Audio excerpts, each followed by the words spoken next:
You are Locked On Nittany Lions, your daily podcast on the Penn State Nittany Lions. Part of the Locked On Podcast Network, your team every day. Hey, it's Zach Seyko with Locked On Nittany Lions, and this is Zane Brancefield, associate producer with the show.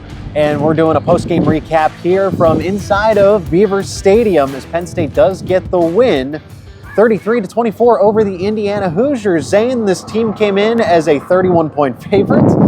They played down to the competition today, but I felt like this was very characteristic for James Franklin type of teams. Drew Allar, we're going to lead off with him in this recap, but when I say characteristic of these Nittany Lion teams for James Franklin, it's because after these big defining games the week before, whether it's Ohio State, whether it's Michigan, okay, and Minnesota, right, 2019, I think back, and then they always followed up with a dud, and this was that case until the final 5 minutes of the game, folks.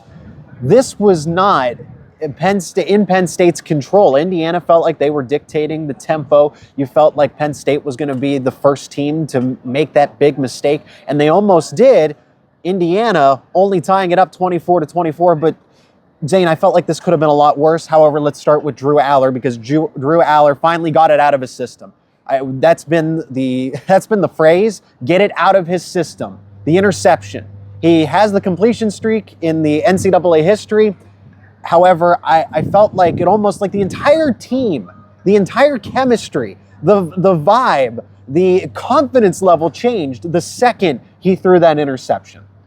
I think it was more, like you said, it was getting out of his system, and he could just play, and he didn't have to worry about, oh, I'm not going to throw a pick, or am I going to throw a pick? He could just fire the ball, deep ball, Keandre Lambert-Smith, as we saw to end the game. He can just do whatever he wants, basically, now, because he doesn't have to worry about any records. He doesn't have to worry about what pressure people are putting on him. Right. As some of the guys said, after the game, he has that pressure relieved off of him. He doesn't look at that pressure anymore. He's just calm, and he's confident, and he sat in the pocket on that play, and he fired down the field. And I think we're going to see a lot more of that for Drew Allar. I think this is the most important moment so far for Drew Allar in his career, is throwing that interception. And James Franklin defined it as that, a legitimate first. He was asked by Corey Geiger, who said the just throw it deep miscommunication, right? But that question was important, and I think a good one by Corey in the press conference, because Drew needed that. I think that Drew had this pressure, this fear of, I can't make a mistake. And you're not going to play mistake-free football all the time. But I was very impressed with the way that Drew responded, because I felt like this past week, I even feel like the past 3 quarters of football against Indiana, I was very concerned about Drew. If this game finished 24-21, maybe Drew doesn't have that interception. The levels are in the red. I was not confident in Drew's capability of adjusting with the Ohio State loss. And then the way he played against Indiana, it just felt very rough with what he was doing. I know we got the maintenance crew behind us here, as you can see, or as you're listening. But Drew Allar, to bounce back that way, it's not only the interception, but it's the way he responded. It wasn't an interception followed up by a 3-and-out. It was an interception followed up by a touchdown, followed up by a defensive stand, a safety, and you win the game that way. So I feel so much better because of those final 5 minutes from this Penn State team as a whole. But everything else leading up to it for the first 55, I was a little concerned. Even though Maryland lost to Northwestern, I didn't know how much I was looking forward to that road matchup next week until I feel like just so much was lifted off of their shoulders after that final 5 minutes. Well, like you said, that final 5 minutes, this Penn State football team looked a total different team. We didn't see them today, early in the game. We didn't see them last week against Ohio State. That was the best we've seen Penn State's offense perform. Just like Kaytron Allen running through, getting some easy yardage, and then obviously Drew Allar throwing the ball deep.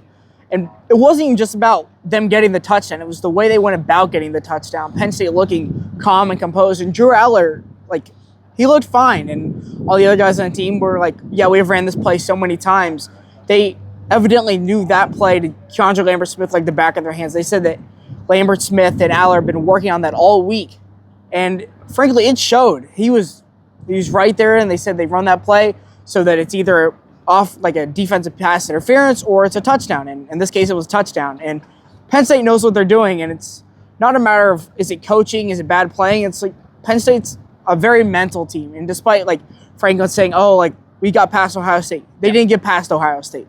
They were still thinking about it, which that's okay. They're human. They're going to be emotional. It's like, but Penn State, I think, is over that now. They got the Allar interception, and they moved on. They got a W. It may not be pretty, but I think they're looking on to Maryland now, and they're ready to come out hitting hard now with their offense, starting to get the things rolling. Well, this is the definition of a trap game, right? You go from one game that has a lot of juice, the road game. Ohio State is who you're chasing after. And then Indiana waltzes in. They're 2-5. They didn't do anything right up until this point. They were an abysmal team, and they showed that, hey, we're still Big Ten, so you got to respect us somewhat. I mean, they ran the ball against Penn State very well. Penn State, for a team that's been holding opponents to under 3 yards per carry, they held Ohio State to 1.9 yards per carry, the Buckeyes of all teams, and then Indiana feels like they're having their way against the Nittany Lion defense. Before we get into how we feel about the defense moving forward, because Chop Robinson didn't play in this game, Zane, I want to know your confidence level in the wide receivers, because Trey Wallace was in a sling. That was what the view was from the sideline. You could see it up in the press box. It was very difficult. You got to get the binoculars, but you could see that Trey Wallace left the game immediately, went right to the locker room, seemed like he was in a bit of pain, did not come back in the game, and had that sling across his arm. I imagine, I'm not a doctor. I don't want to pretend one, but it does not look good. Did you feel like seeing Malik McClain, Dante Cephas, Keandre Lambert-Smith? I feel better about him, because my biggest question mark was, is Keandre Lambert-Smith pretending to be a 1? Can he actually be a 1? We've shown he's done that against West Virginia. He's now done it against Indiana.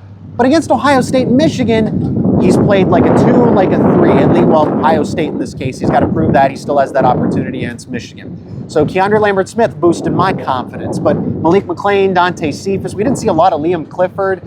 The rest of the group, again, after KLS and Trey Wallace, like James Franklin has said, it's just a bunch of other guys. So I feel like nothing's changed. I agree. Like, it doesn't seem like anything's changed. They don't use anybody else. Like, today they turn to Nick Singleton to catch the ball. And he had some drops. And it's like Theo Johnson, Tyler Warren didn't even have a lot of receptions today. It was like each 2 apiece. And then, like you said, besides Lambert-Smith and Trey Wallace, it's like, what do they do? Like, Dante Cephas on paper got the start today, but then he wasn't even there for the first play. And then the first route he even, like, that he ran and the ball didn't go to him. And it's like, what is Penn State doing with the wide receivers? Unless the ball's going to Keandre Lambert-Smith, they're not using their wide receivers enough.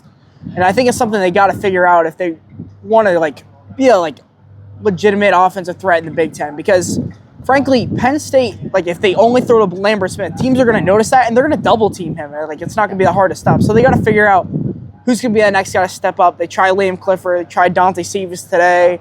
Malik McClain, like you mentioned. Malik Mega's on the team. Has gotten some playing time throughout the year, but it's like, with Trey Wallace out again, most likely, like, what's Penn State going to do? That's what they need to figure out. Well, now the pressure is all on the entire wide receiver core, but I think at this point the transfers have to step up. Malik McClain came in January. Dante Cephas comes in over the summer. I feel like there's no more excuses anymore for these guys. You have to know the playbook by now. You have to know the system. You have to understand it. I mean, Penn State felt confident. James Franklin felt confident enough to put Dante Cephas up on the Jumbotron as a starter.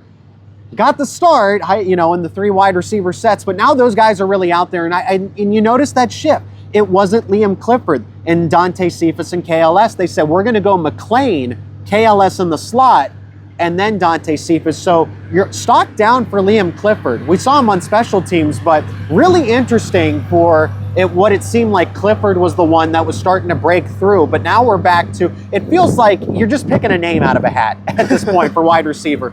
Let's go to the defense now.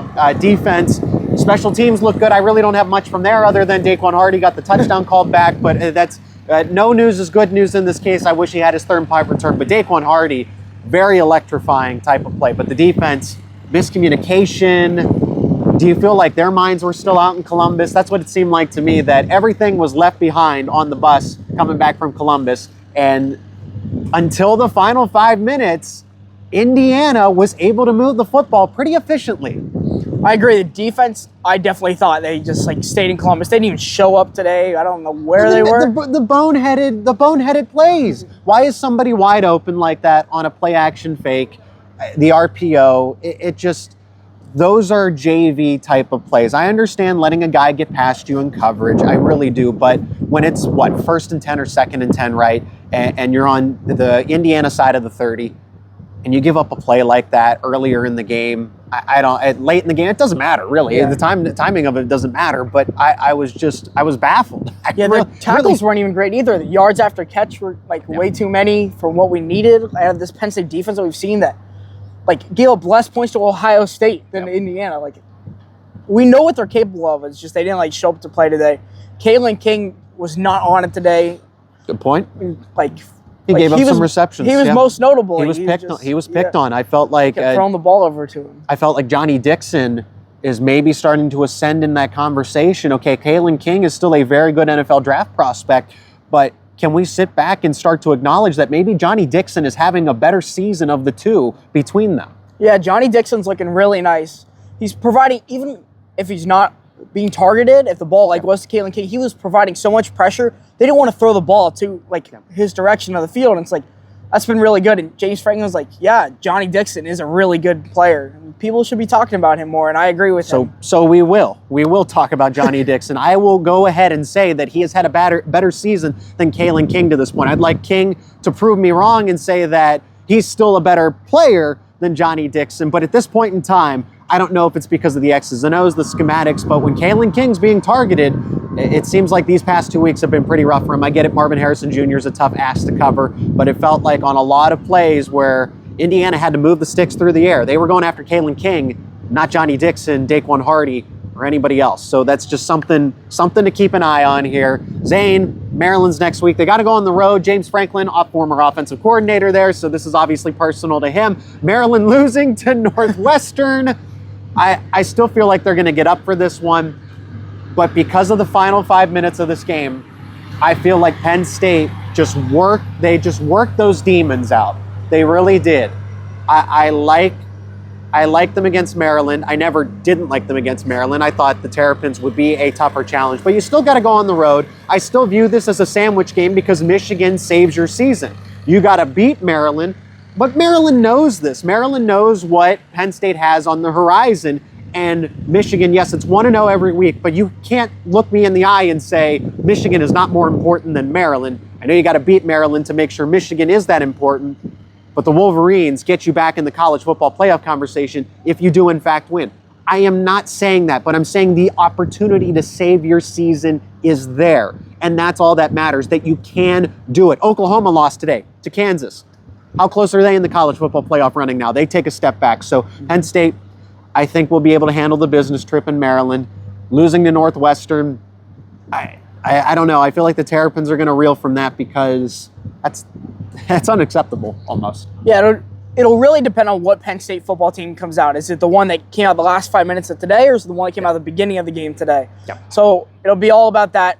See what Drew Allar is ready to do. Can he get over the emotions? Because he hasn't played good on the road in Big Ten games. So it'll be a challenge for Penn State. I think they can win. Maryland's not a pushover team despite losing today, but especially playing in Maryland is always a tough place to play, especially for Penn State. So we'll see what happens. Well, the Maryland offense, just to kind of give a synopsis of them, a brief summary. The Maryland offense, Talia Tagovailoa, Tua's little brother, that's what everyone's going to call him, Tua's little brother. Starting quarterback, they got a good ground game, but the keys to beating Maryland, you got to be able to put up points, so Penn State's offense really has to show up next week. Maryland's defense gave up 30 to Northwestern. That's not good, but Maryland's offensive line is really bad. It is really bad. So Penn State might be able to set maybe some sort of sack record. I know that's a really bold take here, but even without Chop Robinson, I hope he's okay, and I hope he's back on the field sooner rather than later. But you saw some progress from Dennis Sutton making that game-changing play, the strip sack fumble. You still have Adisa Isaac, Zariah Fisher. Amin Vanover was questionable, so maybe he's trending towards playing next week. Jameel Lyons could have an opportunity to make some plays as a true freshman.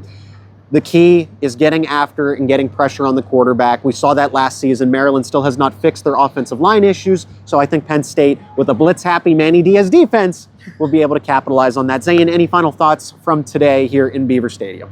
I don't think so. I think Penn State has a chance to come out and win next week. We'll keep you updated on the injuries and what happens at practice, so just stay tuned. All right. For Zane Brancefield, I'm Zach Seyko here at Locked On Nittany Lions. Do us a favor. Leave a comment down below what you thought about Penn State's win over Indiana, 33-24. Subscribe wherever you get your podcasts, including YouTube. Like this episode, this post-game recap, and we'll have more Penn State football content for you here on Locked On Nittany Lions.